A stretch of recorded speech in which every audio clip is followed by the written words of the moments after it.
2023 में इंडिया ने अपनी कंपटीशन लॉ बदली और सीसीआई को ये राइट दिया कि अब वो सिर्फ इंडिया वाली सेल्स या ऐप फीस नहीं बल्कि ग्लोबल टर्नओवर देखकर कंपनीज पे फाइन लगा सकता है। और अब यूएस बेस्ड एप्पल जो ग्लोबली मेगा बॉस है वो इस न्यू रूल के टारगेट पे है। सिंस 2022 कुछ इंडियन स्टार्टअप्स और मैच ग्रुप ने ऐसी कंप्लेंट की कि एप्पल अपनी यूजर्स को मजबूर करता है सिर्फ एप्पल ऐप स्टोर यूज करने के लिए और उन इन ऐप परचेजेस पे हैवी कमीशन लेता है। सीसीआई ने इसकी इन्वेस्टिगेशन की और कंक्लूड किया कि शायद एप्पल ने अपनी मार्केट डोमिनेंस का मिसयूज किया। पहले अगर किसी कंपनी पे फाइन लगती थी तो सिर्फ उसी बिजनेस यूनिट का रेलेवेंट टर्नओवर कंसीडर होता था,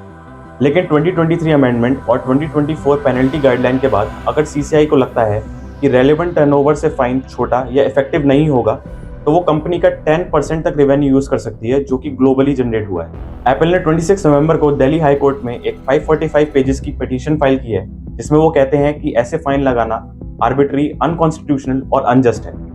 इसमें ऑब्वियसली उन्होंने ये डिमांड किया है कि पेनल्टी इंडिया या रेलेवेंट बिजनेस के रेवेन्यू पर होनी चाहिए, ना कि ग्लोबल टर्नओवर पे। अगर सीसीआई का रूल वैलिड रहा और कोर्ट ने एप्पल की पिटीशन को रिजेक्ट कर दिया तो उनको देना पड़ सकता है up to 10% of average global turnover last 3 साल का एज अ फाइन,